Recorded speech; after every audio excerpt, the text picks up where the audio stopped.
What's going on, everybody? Rob A here, and today we're taking a look at the Jurassic Hammond collection, Parasaurolophus. This, of course, is the successor to the Amber collection, just featuring more collectible, superposable, and highly detailed dinosaur figures, but in the 3 3/4 inch scale, more closely matching the mainline Jurassic figures. Of course, you can see here we've got Dr. Ian Malcolm from the same lineup, but he is one of the 3 3/4 inch figures, and you can see the Parasaurolophus is on the larger scale end of that. So we're starting to get into the bigger dinosaurs here. The packaging is very nice, just quite basic. We got sort of a very dark gray with a gloss black Jurassic Park logo with the name picked out in a yellow lettering. Of course, the very simple Hammond collection logo there.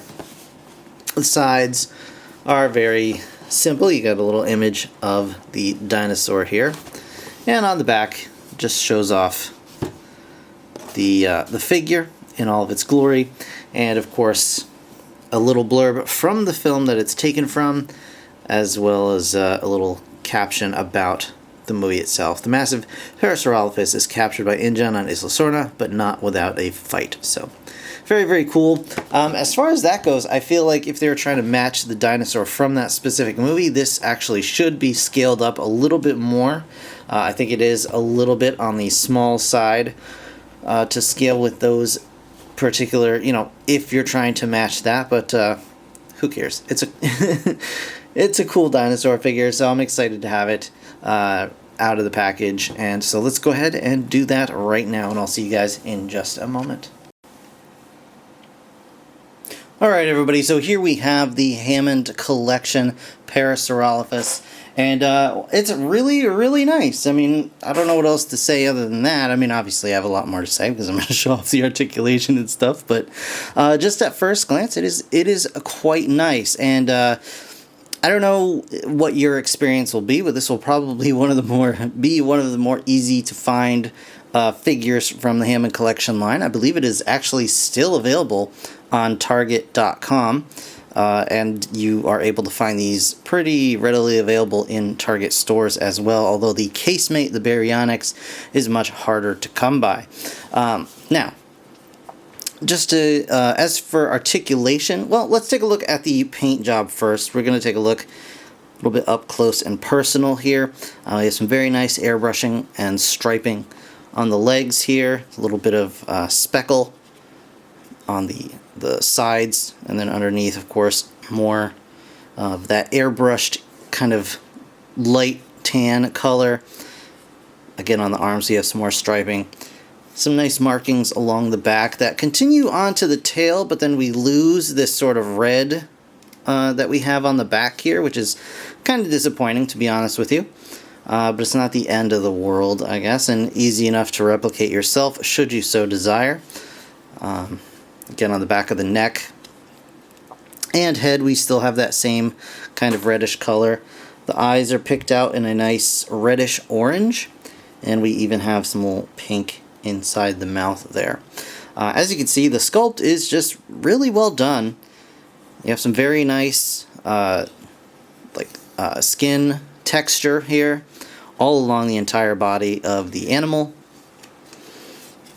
The the ribs and gut are kind of picked out here. You can't actually see like ribs, so this is a nice healthy healthy individual, I guess.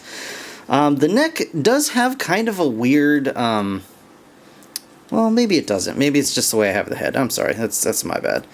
I thought there was an intentional kind of curve in the neck. I mean, there is a curve this way, but I thought there was like a curve to the side. It was just how I had the head connected. But anyway, speaking of all that, let's get on to articulation. So first of all, the tail is on a ball joint at the base. You do attach the tail from the package, and the tail is a rubber material, hopefully a nice solid rubber material. It does have a wire in it, and hopefully that wire will kind of stand the test of time. I'm going to pretty much leave the wire alone outside of the review, other than to maybe Just put a little curve like that in the tail. The legs do come out to the sides just a little bit, and then you do get rotation at the hip, although it's a little bit limited, but it's enough to get natural posing out of the animal here.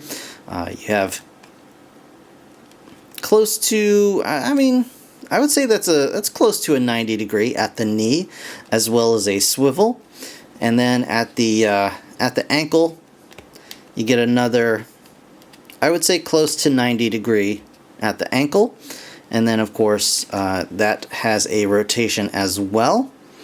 There's no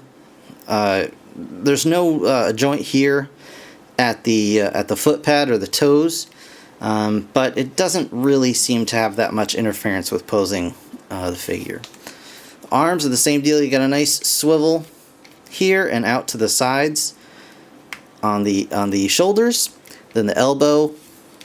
Again, it's a limited just because of the sculpt itself, but you do get posing there as well as a swivel side to side. I would have liked something at the wrist here, so you're not stuck with just this pose at the wrist. So it might look a little more natural if you put this in a four-legged position, but it's really not that bad. At least it's not like in a weird, kind of weird position or anything like that. The neck is at a ball joint at the base. You get some nice wide range of motion with the neck here, and then the head again is on a ball joint at the tip of the neck, and you get some decent range out of that as well. It's about as far forward as it can go, but it can get pretty far down, and of course it can look left and right should you so desire. And again, I showed this off earlier, but the mouth does open up about that far. So you can get some really nice posing out of this thing, including a nice raised up stance here. Should work,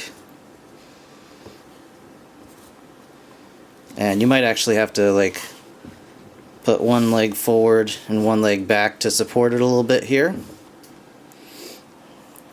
But you can get some really nice poses out of this as well. So very, very, very well done by Mattel. This is pretty much the Jurassic line that I've wanted since, I was a younger man when Jurassic Park first came out. I was 13 years old then, so this is pretty much what I wanted as a little teenager. I just want cool dinosaurs that you can pose and do whatever you want with. So let's do some size comparisons here. So here's the Parasaur with a human figure from the same lineup, so you get an idea of the scale there. And just because, we'll throw in Iron Man as well. Here is the Parasaur with the Velociraptor from the same line. So I think they all look really nice together. Obviously the Raptor is, it's a good size for a Jurassic Park raptor. It's not a good size for an actual raptor, but that's okay. And of course, here's the Parasaur with the casemate Baryonyx, who now doesn't want to stand up because he's on camera. No problems before now, but now we want to not stand up. So, yeah. Really, really cool. Very well done figure. What is going on with this Baryonyx, man? All of a sudden it wants to fall over. Not cool. Yeah.